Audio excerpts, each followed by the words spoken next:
Salut à tous. Aujourd'hui, on va parler d'un sujet qui nous concerne tous, la peur. Cette émotion qui parfois nous paralyse et nous empêche d'avancer. Mais savez-vous que les philosophes stoïciens, il y a plus de 2000 ans, avaient déjà des solutions concrètes pour la surmonter? Prenons un instant pour réfléchir. Qu'est-ce qui vous fait peur en ce moment? Peut-être la peur d'échouer dans un projet, la crainte du jugement des autres, ou simplement l'anxiété face à l'avenir. Ce que vous devez comprendre, c'est que la plupart de nos peurs ne sont que des créations de notre esprit. Marc Aurèle, l'empereur philosophe, disait quelque chose de fascinant à ce sujet. Il expliquait que nous souffrons plus de notre imagination que de la réalité. Pensez-y. Combien de fois vous êtes-vous fait des films catastrophes dans votre tête pour finalement réaliser que la situation n'était pas si terrible?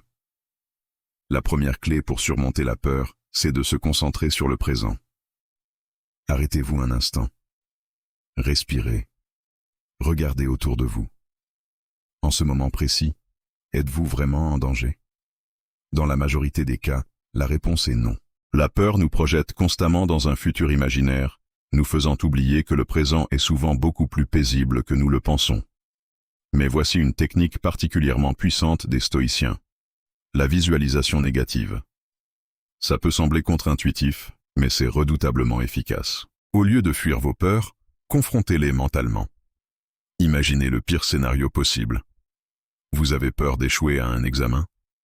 Visualisez cet échec. Que se passerait-il réellement?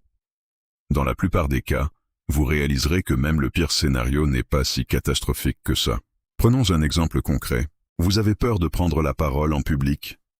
Imaginez que vous bégayez, que vous oubliez vos mots, que certaines personnes dans l'audience sourient ou regardent leur téléphone.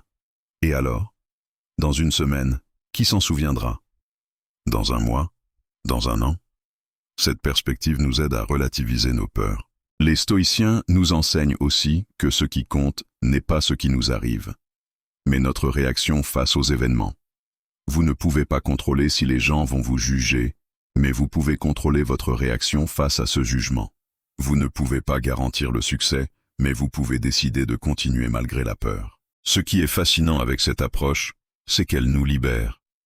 En acceptant la possibilité du pire, en la regardant en face, nous lui enlevons son pouvoir sur nous. C'est comme allumer la lumière dans une pièce sombre. Soudain, les monstres imaginaires disparaissent. La peur est naturelle, elle fait partie de notre humanité.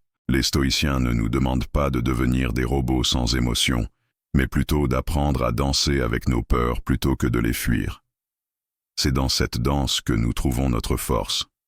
Alors, la prochaine fois que la peur frappe à votre porte, rappelez-vous ces enseignements. Ancrez-vous dans le présent.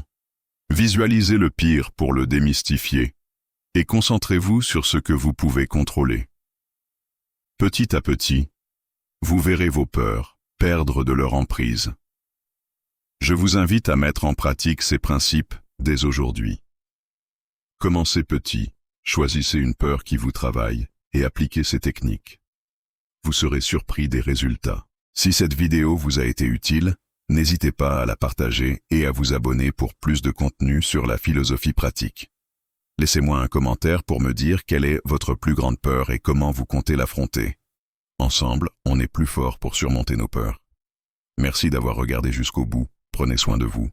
Et à très bientôt pour une nouvelle vidéo.